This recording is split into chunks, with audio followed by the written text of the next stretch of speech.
Hey, welcome to Flynn Dog Woodwork. So do you like joints? Do you like boxes? Don't answer that first question.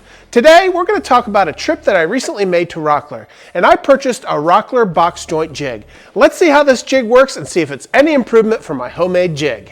So yesterday I had a little bit of free time on my hands, so I thought I'd go check out two of my favorite stores, Rockler and Woodcraft. My intent of going to these two stores was to create a video to show you the types of products that are offered at each one of these stores. So I rolled into Rockler and I purchased a couple of items, and then I took some footage so that I could do this comparison video. So then I went to Woodcraft and I was upset. There was basically no inventory in the whole store. In fact, it looked like it was going out of business. So I knew I couldn't create a video comparing the two. But luckily, I had already purchased a box joint from Rockler, and that's what we're going to take a look at today. We're going to unbox this joint and see how it works compared to the box joint jig that I made myself. So this is the box joint jig that I made a couple of years ago, and this thing is set up to only make 1/4-inch box joints. You can see from the key right here, this is a 1/4-inch key, so I can really only make 1/4-inch box joints. One thing that is unique about this box joint jig is I do have a removable fence, and this allows me to create new keys so that I can create different size box joints. And this box joint jig is set up for a table saw, specifically my DeWalt job site saw, which is great because I usually keep a 1/4-inch dado stack in place at all times. And that's something that beginning woodworkers should be aware of. You can create box joint jigs either for a table saw or a router. And this new box joint jig made by Rockler is set up for a router. So let's take a look at this jig and see what comes in the box. Before we do that, however, I did want to show you a new upgrade that I just put in my shop, and that's the tool lift. And here it is, the box joint jig made by Rockler. So let's take a closer look at what comes inside this box. You can see there's a 1/4-inch key, a 3/8-inch key, as well as a 1/2-inch key. And these are the size box joints that you can create with this jig. There's also the hardware that allows you to attach those keys to the fence. There's also a sacrificial fence made out of MDF that prevents tear-outs on your box joints. Lastly, there's all the attachments you need to attach this jig to your router table. Now, since I have a Craig router table and not a Rockler router table, I did confirm that this jig should be able to fit in any of your standard size slots. So now let me assemble this jig, and then we'll start talking about how we're going to use it.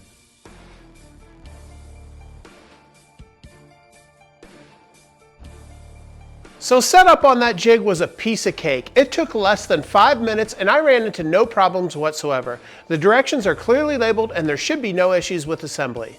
While assembling this jig, I encountered a couple features that I was unaware of, so let's take a look at those features. So first off, I want to talk about these star knobs. These are very ergonomic and they're made of rubber, so they're super easy to grip down to your router table. The second thing I want to talk about are the stops in the front and the back for your sled.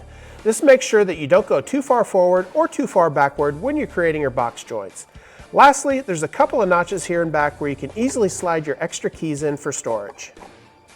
If you're wondering what materials this jig is made of, the fence is actually made with a glass-filled nylon, and the base of the jig is made with a melamine-coated MDF. And these materials create a jig that feels very well made, and there's zero play in that fence, so that's going to give us those accurate, crisp cuts that we're looking for. Now, in order to install this jig on our router table, you'll see there's a little hole here, and we simply place this over the router bit, and then we align our two rails into the miter slot. Now, this is only a temporary setup. We're going to be doing some alignments and some setups before we make any cuts into our box. So now let's go take a look at the wood and see what we need to do to the wood to prepare it for this box joint jig. So here I've laid out our first box that we're going to create with the box joint jig. And in this case, we're going to be making a drawer.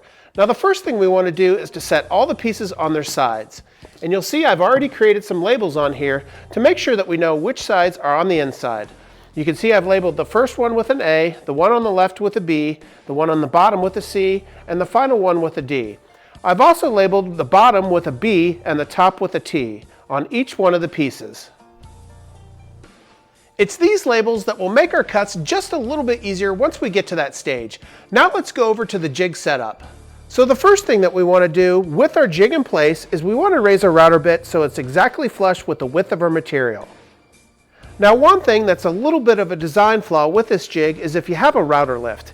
And if you have a router lift, you have to remove the jig to raise your bit. And this can be a little bit time consuming when you're trying to dial in the height of your bit. So now that we have the height of the bit dialed into the exact width of the material we're going to be using, it's now time to set up the key. Now since I placed a 1/2 inch key into our jig, I'm going to need a 1/2 inch setup block. So let's go take this over to the router table and I'll show you how to set up the key. So in order to set up the key on this jig, we want to make sure we can move our jig back and forth by loosening the 2 knobs. Then we can push our fence so that that key is right next to that router bit. Then we'll take our 1/2 inch setup block and make sure that the distance between the router bit and the key is exactly 1/2 inch. Once we feel comfortable with that, we then can tighten down the 2 knobs. So now that we have our key set up, as well as the height of that bit set up, we're now ready to make some cuts. So let's go grab our first piece of wood and begin to make some of these box joints. So in order to make our first cut, I'm going to take my piece that I labeled with A, and I'm going to place the T right next to that key. I'm going to make sure it's completely flush, and then we're ready to make our first cut. So I'm going to turn my router on and make those cuts.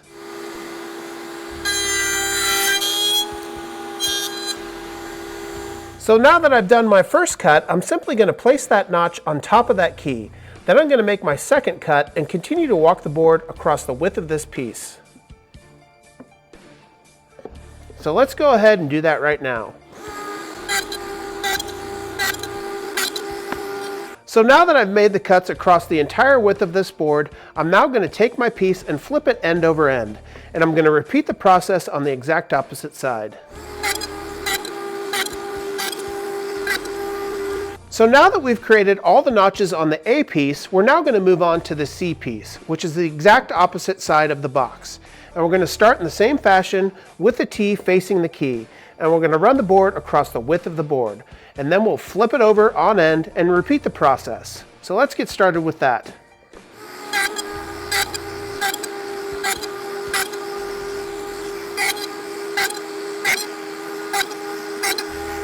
So now we have 2 identical pieces with the A piece and the C piece.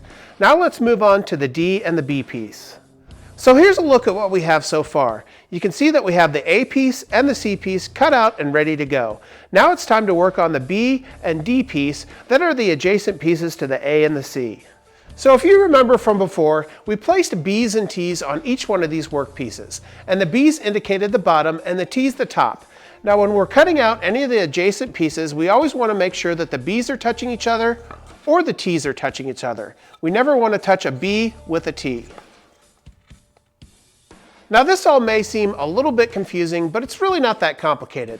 Let's go over to the router table and I'll show you what I mean. So here I have the A piece in line with the B at the very bottom. Now I'm going to take my B piece and place that right against the board so that the B's touch the B. And we're going to use the A piece as a reference surface so that we can cut out our B. Now that we've created our first notch in the B piece, we now can remove the A piece and just continue the cuts like we did before.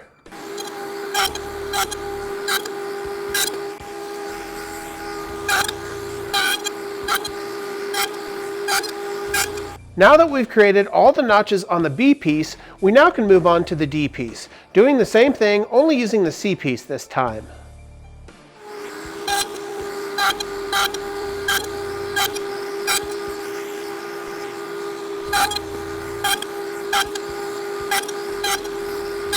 So now we have the D piece completely cut out, so let's go over to the assembly table and see how this fits up. So here we have all 4 parts laid out, and now I'm going to test fit them together. So let's put them together and see what it looks like.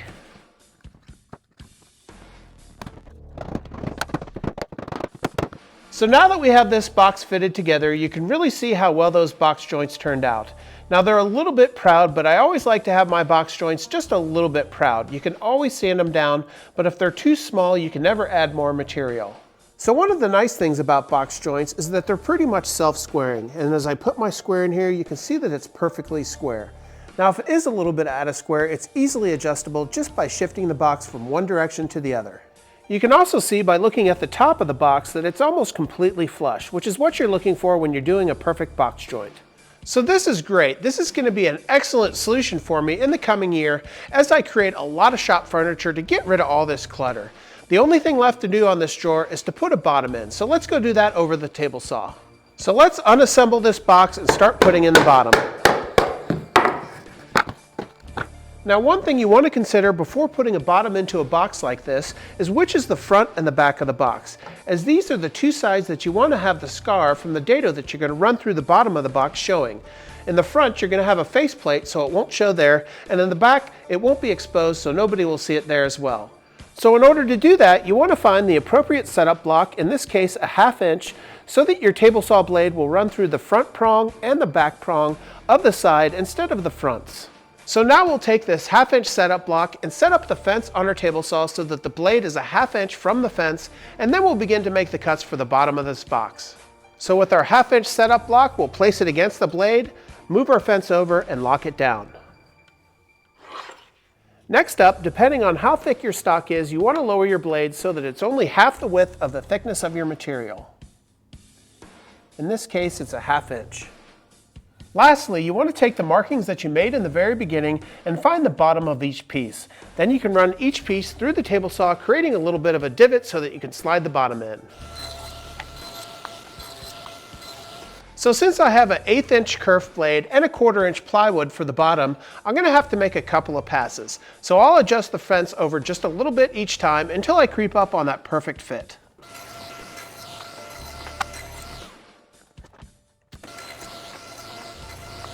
Now that we have a nice fit for the bottom of this drawer, I now can work on cutting out the bottom to its dimensions.